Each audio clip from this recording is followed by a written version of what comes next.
intro piece for posterity purposes. All right, so this is a meeting Operations and Oversight Committee, March 3rd, 21. Present on the board is Judy McKinney-Cherry, Jamie Johnson, Bruce Boughton, AJ Kircher, and Jeanette Frank. We do have quorum of board members. On staff, we have Melissa Johnson, Shelley Madden, Rayanne Widmer-Mason, Phyllis Ballier, and myself, Dan Porter, as a guest. We also have Sally Rousseau from ProAction.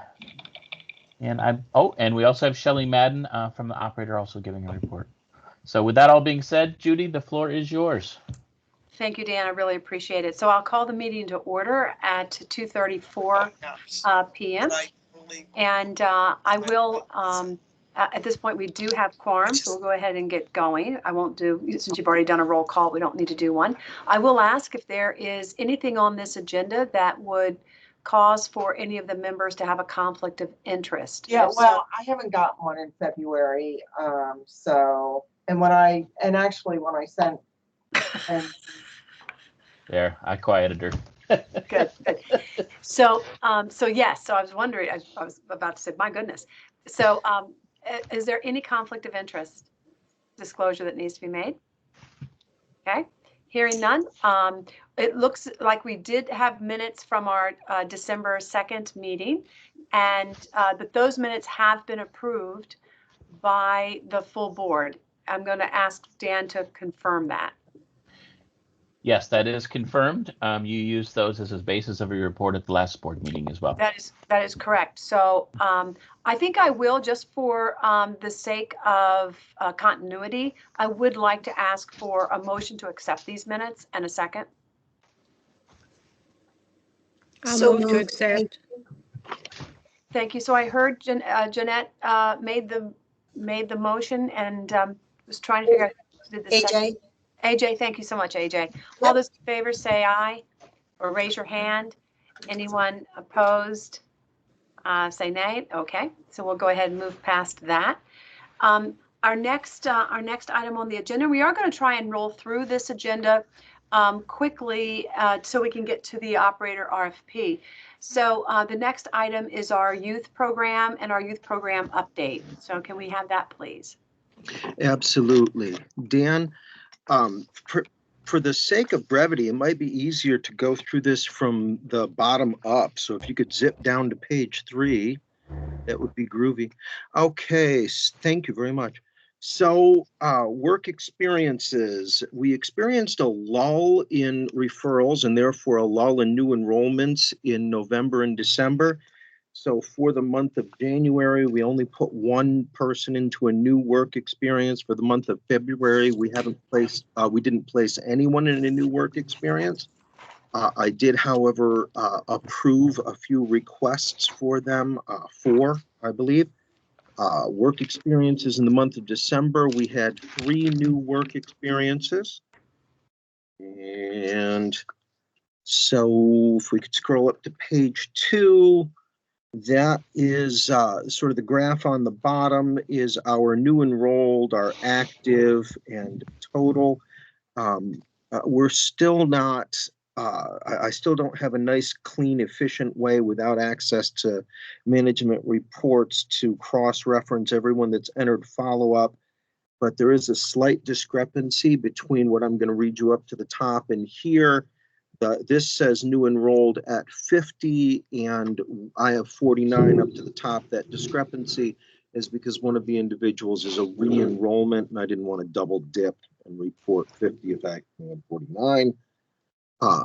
These pie graphs show the breakdown of where our enrollment or where our referrals are coming from. In the month of December, you see, I just sort of did a 2/3 CSS, 1/3 GST BOCES. That's because we only had one young man come in, and he was the re-enrollment. He had originally come to us from BOCES, and then he referred himself. He'd sort of fallen off the planet during the COVID lockdown. The month of January, this is a breakdown. I like this a lot better. This shows the diversity of where our referrals are coming from. 3 of them came from internal different programs within the agency. So 3 from CSS, 2 from workplace, 2 were self-referrals, 5 were from local businesses. And I really like that.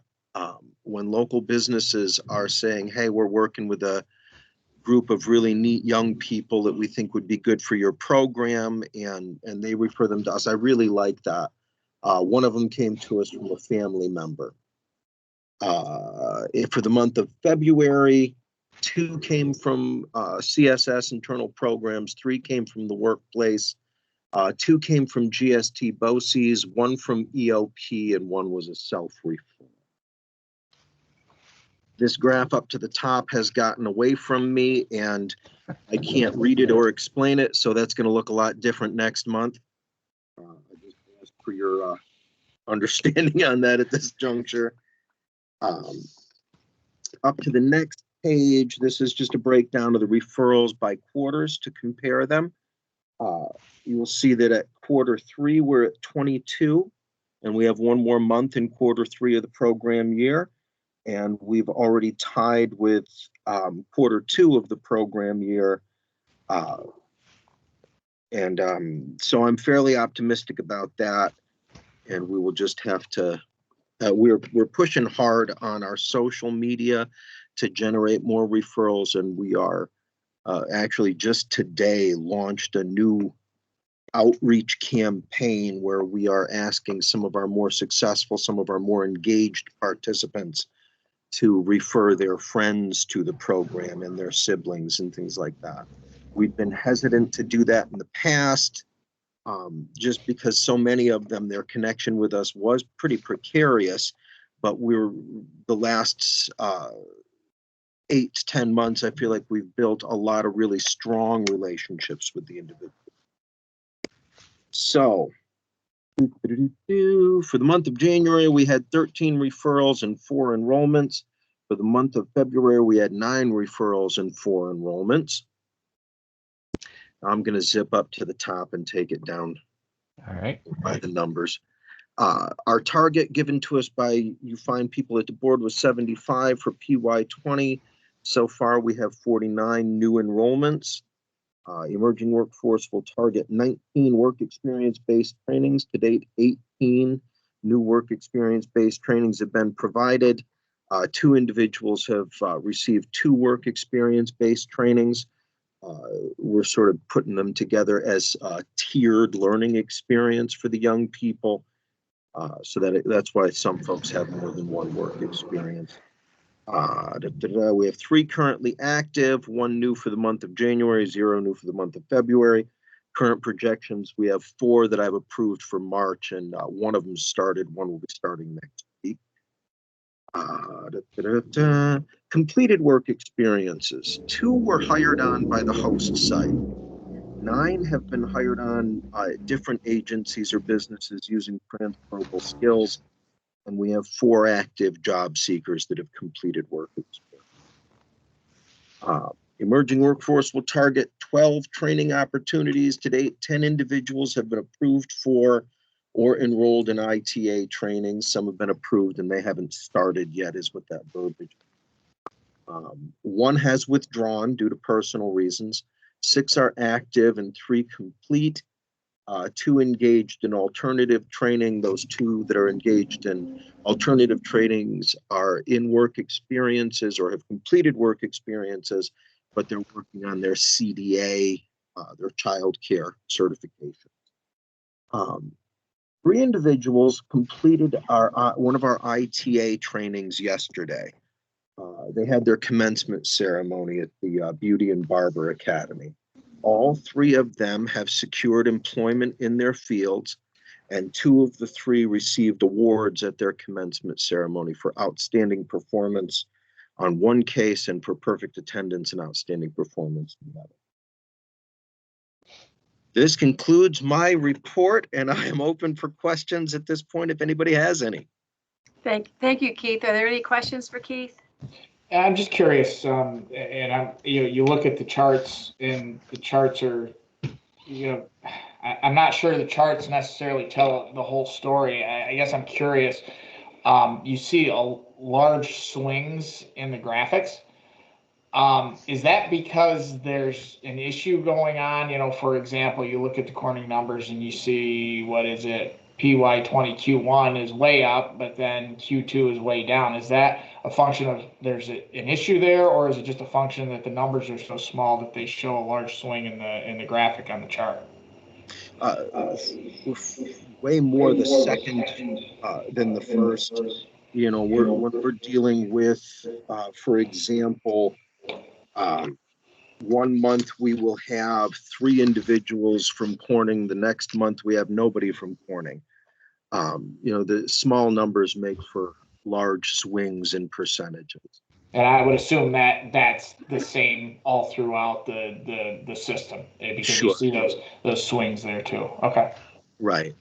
Now, what we are really hoping to do is, you know, bump up our numbers over the next couple of years, so those swings will be less apparent if it's a fluctuation of 4 to 5 individuals. But right now, a fluctuation of 4 to 5 individuals, you know, in a month where we've enrolled 4 individuals would be gigantic. Yeah. So why the downturn in November and December? Any indication why? You know, we'd had a downturn last year as well, but it's partially a seasonal dip, I think. But really, no, I don't have a really super great explanation for that. Referrals just dried up for a couple of months. Okay.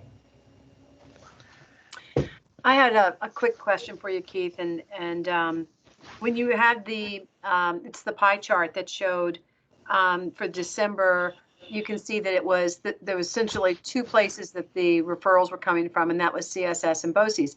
But then when you get to January, you've got this really sort of diverse place that you're taking a lot from, and then it becomes a little less diverse. But my question is do you know why this has become more diversified in terms of referrals? Is there, were you doing social media, or was there something that you can put your finger on that said, this is what we were doing, and it resulted in these referrals from these new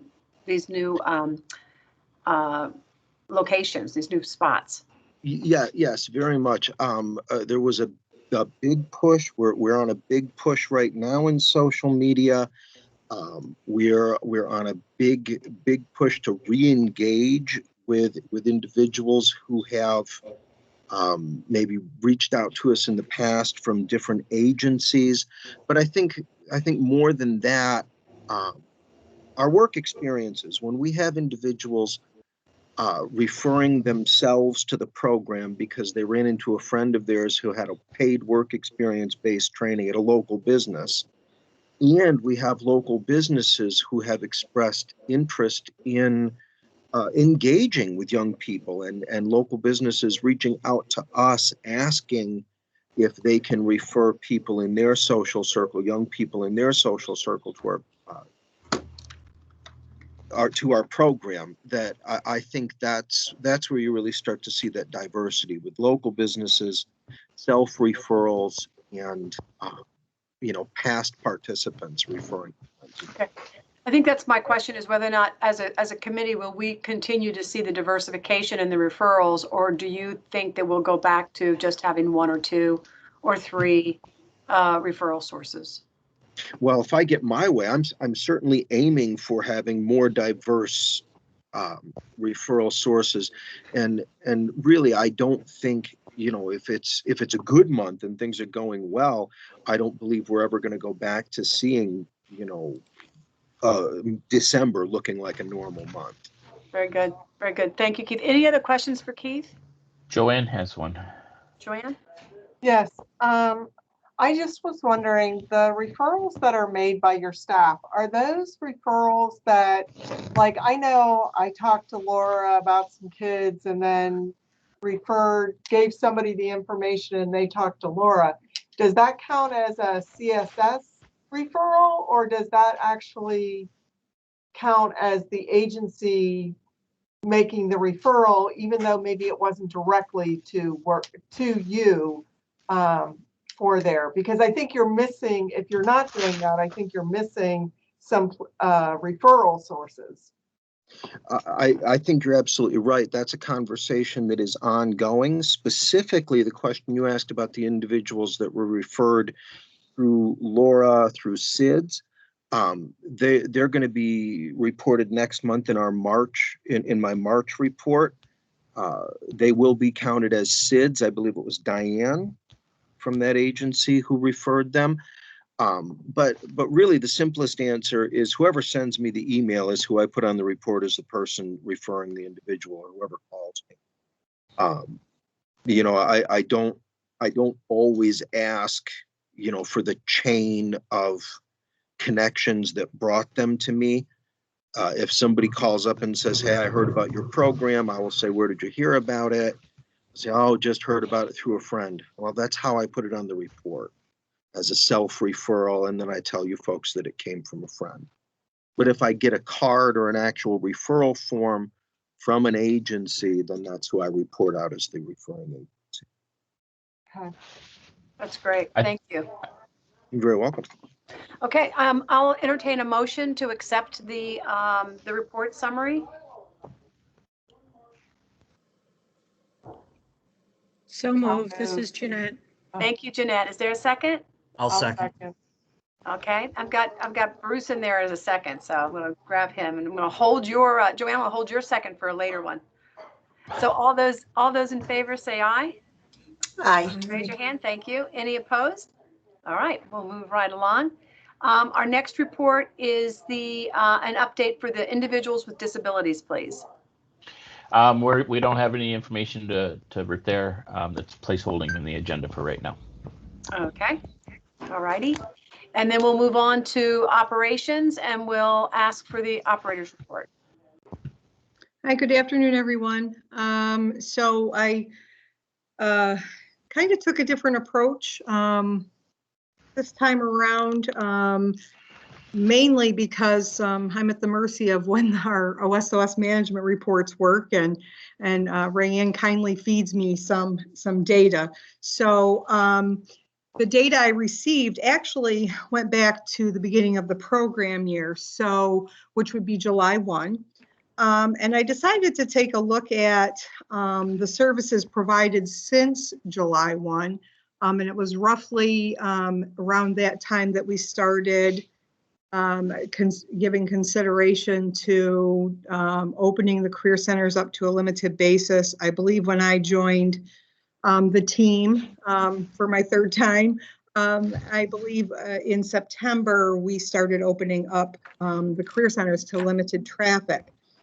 And since the beginning of the program year, the workplace counselors have actually provided 74% of the adult and dislocated worker services. Probably not a huge eye opener in that Department of Labor is not seeing customers, but I think important to know that still with our limited accessibility to the centers, to date, we had a combined of 198 services provided to customers. We continue to provide services for training, customized trainings, on-the-job trainings, and some individual training accounts.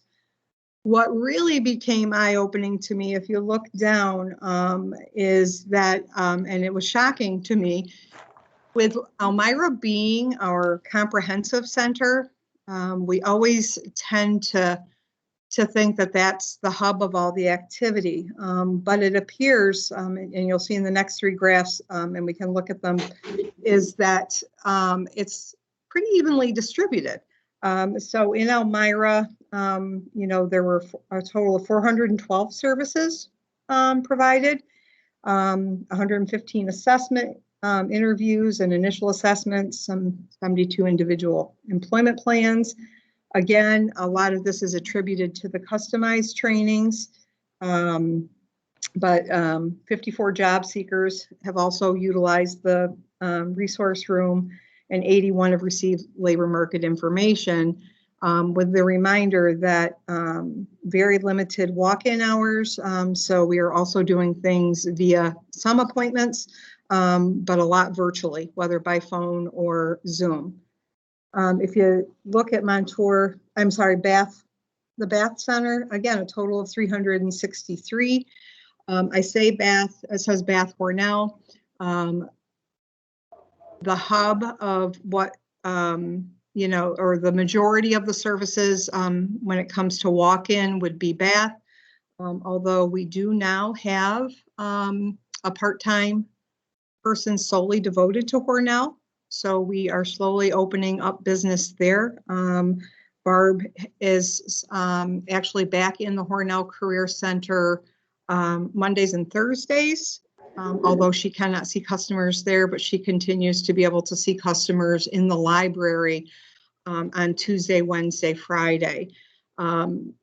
Where we had not had any traffic whatsoever in the Hornell library, she has actually had 4 customers come in the last 2 weeks. So we're slowly starting to see that little uptick there. And then again, if you look at Montour Falls, another 309 services provided there, 82 assessments, initial assessments or interviews, 78 individual employment plans. It's the customized training. We've also seen an uptick in the foot traffic in Montour Falls, which has been kind of nice. Moving down a little bit, you will see that, so if we take a look over January and February, these are just some additional activities on here that we've begun to track to kind of illustrate what's going on with walk-ins, virtual meetings, phone calls, and in December, so, and that's not here, but just to kind of compare, in December, we had a total of 41 walk-ins and 31 appointments across the 3 centers. In January, we jumped to 69 walk-ins, walk-in customers, and 53 appointments. And then for February, a little bit shorter month, but we had 55 walk-ins and 54 appointments. So we are starting to be able to engage a few more people to come in, which has been great. Other attempts at trying to engage customers, John Smith in our Montour Falls office is actually tracking each week any new registrants in the OSOS database, whether they come in through, you know, a counselor, but the majority of them come in through unemployment insurance. And he is reaching out to all with, you know, a welcome to CSS, Workforce New York Career Centers, providing them with the services that we offer, in addition to our workshop calendar, or I should say our offerings calendars, because there's more on there than just the workshops now. In January, he had reached out to 967 new accounts that were created in OSOS, and 818 of them were valid emails. So he had a few bounce back, but that's 818. In February, he reached out to 766, and 669 were valid. So the next task is now to find a way for him to easily and efficiently see if there's been follow-up on some of that outreach.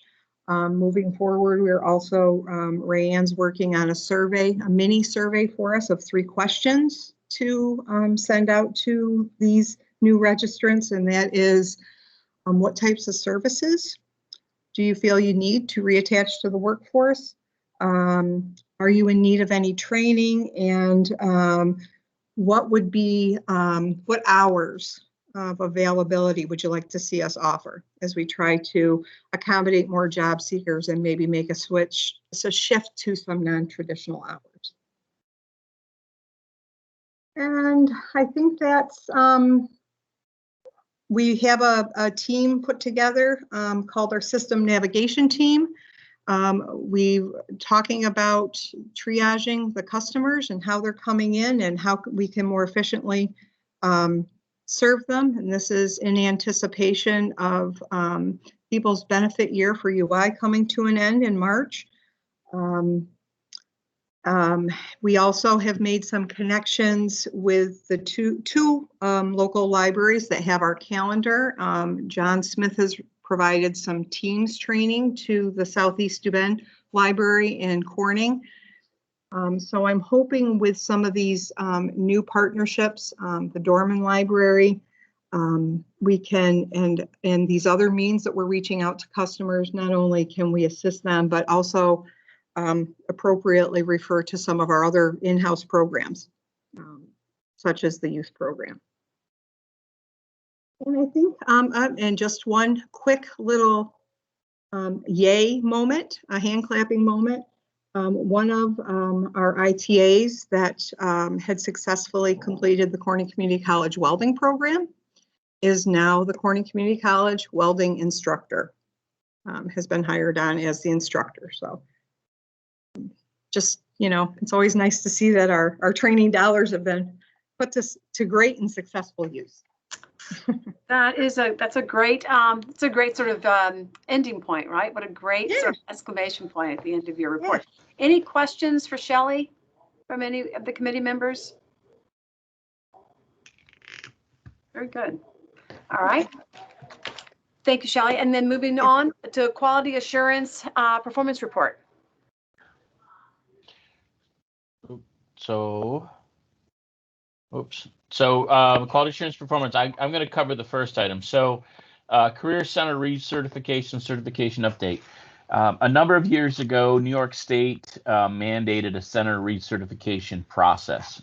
Some of you were on it. It was excruciatingly, dare I say, painfully bureaucratic. There are set questions that go on and so forth, and we did it. And one of the things that we decided, however, locally was rather than wait until the next 3 years or 4 years or whenever the state decided to do the next round of certifications, we were going to kind of mimic and do the certification process annually as part of a continuous improvement. And when the state does finally get around to asking us to do it again, we won't be surprised, and it'll be just much easier, smoother, because we've been doing it all along. So now would be the time that that Rayanne would be kind of reporting out on that. And what I'm going to say is, or ask the group to consider, is rather than us conduct a certification update formally, my suggestion and preference would be to maybe kind of put it on hiatus this year and then conduct it maybe in December or January upcoming. Reason being is, one, quite honestly, the COVID thing has thrown our career centers and the customer flow and what we do and how we do it right to the wind. So I'm not even sure what we're recertifying necessarily, just because things are not functioning. And secondly, second and thirdly, additionally, we're going through the MOU processes and rebuilding those capital P partnership opportunities. And we also have an RFP that's coming up, which may impact what you as a board want to be looking at in terms of what's going on in the centers. So rather than go through what is not a mandated DOL bureaucratic effort, my suggestion would be to kind of postpone this for 8-10 months, and then let's look at it again through the lens of, hopefully by then, knock on wherever I can find wood around here, the lens of, we've done an RFP process, the career centers have reopened, and things are feeling a little more normal, or a little more higher volume. I'm not sure the wording to use on it right now, but anyways, I've gotten very wordy on that. So my suggestion would be to, rather than start this, and I'm asking permission not to start this now, and postpone it until we have the centers open and we're really recertifying something a little more tangible. So that's my thought and question and suggestion to the group. Can you reiterate again sort of the history? You do this, how often and how many do we have up to date? Like, what's the consistency over time? So right now, Department of Labor requirement is every 3 years that we do it. So the last time we did it was officially for New York State purposes, I think the first time we did it was 2016 or early 17. So I think we did it just before COVID crushed us. I'd have to go through and get exact reports on that, Rayanne, unless you have that off the top of your head right now. So off the top of my head, this is what I think. I think the board did it in 2018. I did it in 2019 and 2020. Okay. So then the 18 one would be the last time the board officially submitted to the Department of Labor. And the others were this improvement. Sorry. Right. Did I hear you say that it is not a requirement? So, but then Correct. why did we submit it to the Department of Labor? So we submitted to the Department of Labor because at that year it was required. So when we actually submitted to the Department of Labor, that's the required year that they are doing it for the formal WIOA recertification process. What we do is we have kind of adopted the recertification process is kind of a benchmark for our continuous improvement. So we continue to do it every year just to mark, because I don't know if you remember, but the recertification process has questions about what you're doing now and then and what you want to do better. So rather than wait 3 years to look back on a recertification process and say, well, did we actually do anything over those 3 years? We've been doing it every year on these interims just to kind of mark that progress and that progression and that hopefully continuous improvement. So it's not the state. We would normally do it for our own internal marking purposes. But because the centers really aren't open, what I would ask is consideration to maybe kick that can down the road a little bit. I'll open it up to the committee for comments, thoughts, suggestions. Dan, this is Jeanette. When do you have to do it again for the state? We've not been notified by them as yet. So I don't have an answer on that. Typically 3 years? Correct. So typically it would be coming up at some point in the not too distant future. Typically, but with things on hiatus, I don't know when the state, and in our meetings with the State Department of Labor, with the board directors, it has not even been an agenda item at the state. So I don't believe it's on the radar for any time soon. So to wait and see, wait for them to re-kickstart it or see if there's changes that they're going to come out with? So my thought would be that we kind of hold off on our own internal until after we've gone through the RFPs, until after maybe we've got the centers a little more open. I'm hoping with the vaccines and whatnot, and maybe some of those pressures, more people will come into the centers. I'm hoping that we'll either reopen up and kind of get those flows, but I'm also kind of accommodating some potential changes that might be in the P compared to what we are operating at right now, and buying us some time. There is the distinct possibility that the state could throw out a technical advisory. We may have to do a recertification process mandated by the state at any given moment. I can't control that. Yeah. And I agree with waiting. Okay. Other thoughts? Anyone else?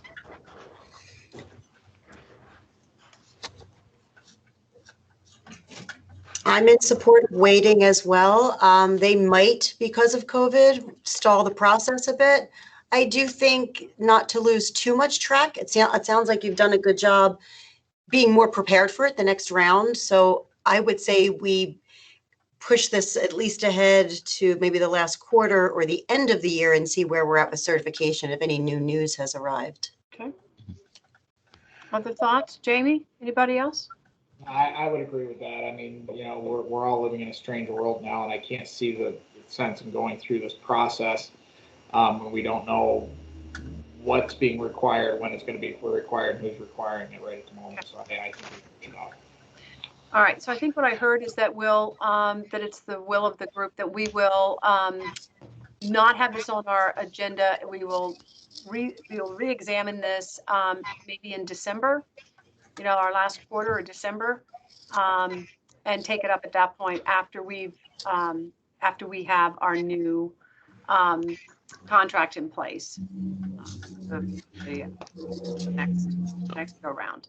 Is that right? Yes. Okay. All right. So Thank you. I appreciate that, and also I'm remiss. To be truthful, we are also monitoring the centers. I mean, this does not mean we just ignore the centers. So we still have regular monitoring for ADA accessibility. We still have all the monitoring process reports that Rayanne's going to go over. So it's not like we're abandoning them. We're still watching them, and we're still mandated in other reporting and monitoring functions. It's just the recertification, which kind of wraps them all into one nice little package. So thank you for that. So Okay. Rayanne.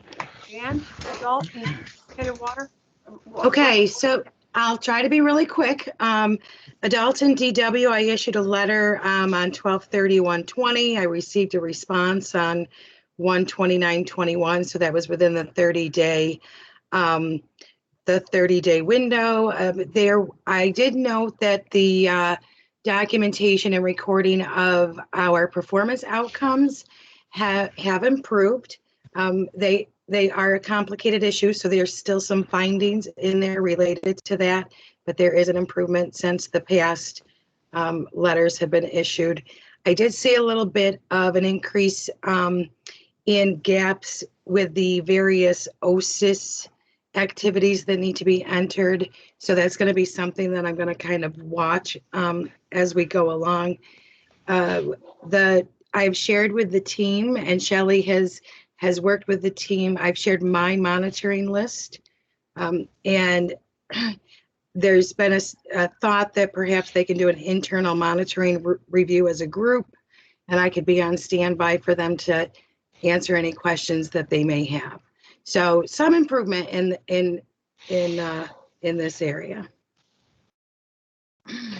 So I'm just sort of slowly scrolling through the finalized monitoring. You get it's in your reports and handouts, so you can see each of these things. So they're all numbered. So finding number 7, this is the initial, this is the required action, and this is their response to it. So that and it goes through that finding 8, 9. So when Rayanne was saying that there's some uptick in some of the minor things, you see lots of these little findings, and it always refers to the minutia. I mean, section 134C2A, section 13. So it's the minutia of all of these rules and regulations and legislative stuff. But you're welcome to go through there. What you really want to be looking at is things in the required action. So if we're requiring them to fix them and notate it, and then the workplace responds that they have fixed and or done it, and Rayanne has accepted that, then we're good to go. So those were findings, technically speaking. We told them they need to be fixed. They fixed them. We've confirmed them. So what you wouldn't want to see, and you don't see, would be in this letter us replying back saying, no, you didn't fix it, and now we've got to go to the next step. So really, as a board member, that's what you're looking at. So each of the minutia pieces, where they came from, you can get a nice grasp of how many. So this was in terms of sheer numbers, this was a big one. So we told them they need to be put in there. They have done it, and we've accepted that. So you can kind of see minutia points. You can gauge our level of seriousness and concern based on if we just tell them to fix it, or fix it and we need a corrective action plan. And I mean, you can really gauge by that verbiage how serious we are on it. But the key would always be in this last piece right here, because if Rayanne has accepted their response and concurred with their response that it's fixed, we're good to go. So that's just how to read this stuff. Okay. Go ahead. And so so I'm going to be foolish here, but when the response is that it's been verified that everything is right, that means that Rayanne has gone in and actually looked at all of the records and has sort of reviewed every single record to say, yes, this is. That is not the case. I do, I'm reliant on the program to say that they have fixed it. If there are some that are really big ticket items, for example, that might impact an eligibility issue or might lead to a disallowed cost, I will go in and look at those specifically to make sure. But as a general rule, I don't go in and look at each record another time. Each one, but there is some sampling of it, and we also gauge by level of importance. So if there were 20 things in here, and I don't have a number on it, but like this one here has a lot. So my guess is, and Rayanne, you can certainly tell me if I'm out in left field. My guess is that at least a sample, which in the Department of Labor's world means at least 10%, we went in and we peeked at to look to make sure the change occurred. And you're certainly welcome to cut, but that's kind of our process. In this one, really, it's just fixing it, so it's not a major concern. If it had said, we require this to be returned, repaired by this date, because otherwise there'll be disallowed costs or eligibility is a concern, and therefore all dollars associated with this person, those things we are absolutely going to, because those are things where, as a board, we're held fiscally liable for everything associated with that. Well, and the only reason why I bring that up, and Jamie's going to know where I'm going with this, is that, you know, when you're an IDA and you put something like that down, you say, yeah, we say it's there. Then the Office of the Controller General comes back and says, how do you know that? Am I right, Jamie? Right? That's what they do. They come back and say, yeah, you said that, but show us how you know that. So Sure. I guess I'm just sensitive because of that. And rightly so, you should be. So I mean, kind of just to maybe provide some level of comfort on this. So New York State Department of Labor requires that we monitor 10% of all the files. We monitor 100% of the files. And they think we're nuts for doing it, but we do it just we do 100% of the files. And then on these follow-ups, we just do samples of the corrective actions on those. Versus if we had to do 100% file review again, I'd need another Ray Ann probably. No, but I'm trying to figure that one out. So that part I don't understand. So help me. Sure. So the data's in there. Yep. Maybe everybody else knows this, so I'm going to stop. So maybe I'm the one that's not understanding this, but it seems to me that if you've got 100% review, then how could there be findings that there's things that are not completed?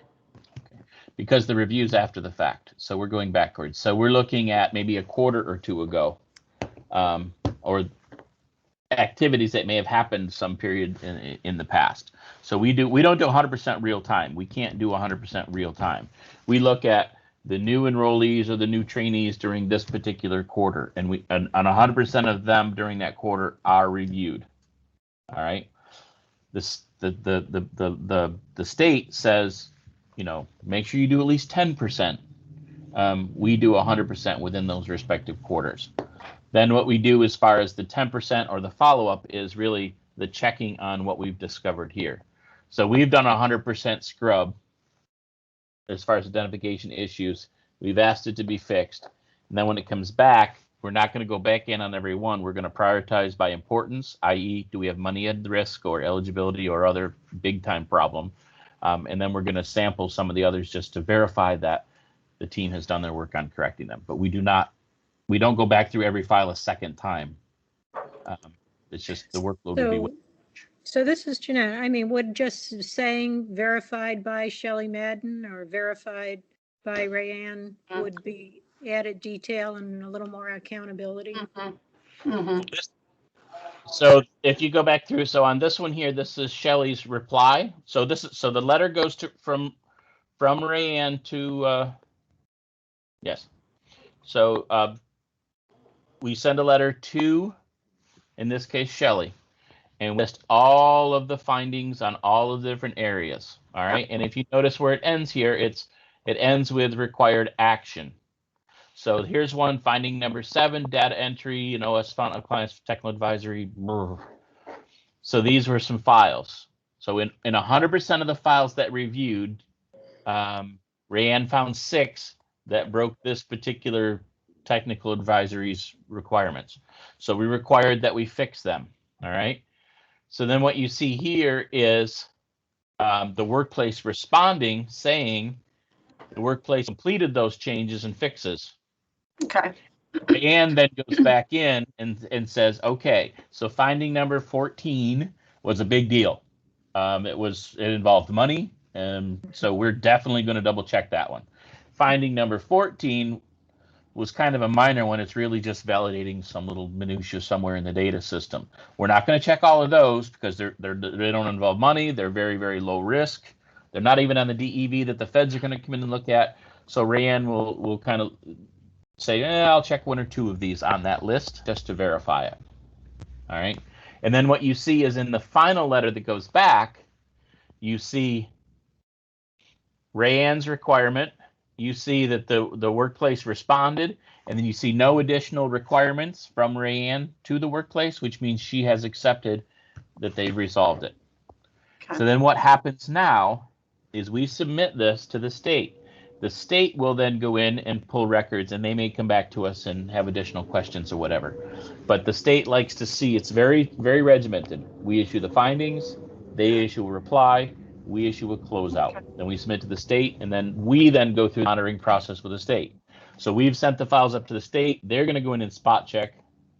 Then they're going to issue us a letter saying you're good to go. Okay. Shelley, I see your hand is up. Did you want Yeah, to? I just wanted to say that when the letter comes to me, Rayanne and I schedule a sit down to kind of go over each of the findings, so that I have a good idea of what to look at when the counselors have completed their corrections. I give them a deadline, and then I go in and I do my own sampling to make sure that these are done. And then if I have any questions, if it's accurate or has been done, I have Rayanne on speed dial, and she graciously, answers any questions I have. So we really try to make sure that they're getting done. Awesome. That is great. Thank you. Thank you. If there are any other questions, if not, I'll go ahead and entertain a motion to accept the adult and dislocated worker monitoring letter and response. I'll move. Thank you. Thank you, Bruce. Is there a second? AJ, second. Thank you, AJ. There's a first and a second. All those in favor, raise your hand or say aye. Aye. Okay. Any opposed? All right. So moving on to the next, youth monitoring letter and response. Okay, so the youth team was issued a letter on 12/31, and they gave a response on 2/1. I think when we talk about there will probably always be findings, and not every finding is equal. So the letter that was issued prior to December, had some concerns to it. So this was like the next monitoring after that.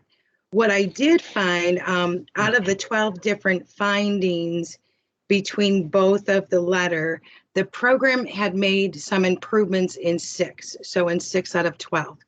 I think that's about what I expected. I think sometimes it takes a little bit of time to kind of reorganize and reprocess, to really kind of shorten up the findings. What the program has done in response to these letters was to take a look at their processes and their forms and how they move people through, and take a look at things during the program. So the program was asked to identify the hot points, the money items, and those are the enrollment process, the approvals for supportive services, work experiences, and exit. So the team has worked through this. Keith has worked with Phyllis and I, and Keith has developed checklists in areas where he can kind of take a peek where people are to make sure all the T's are crossed and I's are dotted while these are going through. One of the big ticket items in this particular review was, and part of it was a result of the change going to electronic.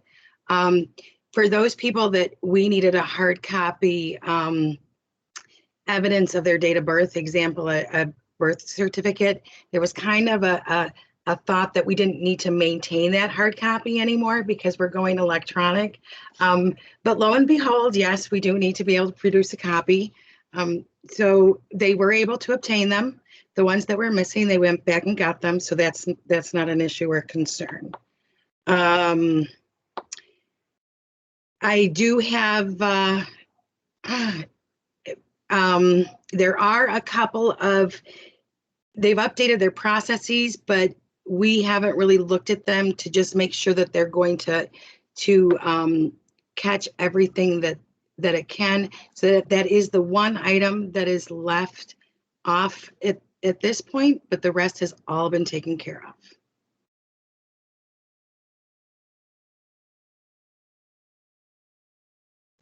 So I'm not going to go back through all the whole Nope. process again. But that the same process is followed. Yep. So questions from the committee? Okay. I'll entertain a motion to accept the youth monitoring letter and response. So moved, AJ? Thank you, AJ. Is there a second? I need a second. This is Jeanette. I'll second. Thank you, Jeanette. Appreciate it. All those in favor, raise your hand or say aye. Aye. Thank you. Anyone opposed? Okay, so we've taken that as well. We've accepted the letter in response. So the next time on the agenda, pardon me, is the Operator RFP. So you want to walk us through that, or you want to break this meeting and go into that one? Well, I think we need to break this off because we've got guests and staff on that can't be part of that conversation. Other than to say it's done and or it's moving along on target, and we'll if folks want to stay on this meeting rather than leave it, we can have Melissa, you can stop recording, and then stop recording, and then everyone can go. But a motion to adjourn first. Yes. Yep. So I'll accept a motion to adjourn. So moved, AJ? Thank you, AJ. In a second. Bruce, second. Thank you. Thank you, Bruce. All those in favor say aye. Aye. Aye. Opposed? Thank you. So we're going to adjourn this meeting. I would ask that those who are not on the board and not key to from a staffing perspective to exit the meeting, and so we can talk about the RFP. So thank you. Aye. Shelley. Thank you. Thank you. Goodbye. Thank you. Yeah. Bye-bye. Thank you.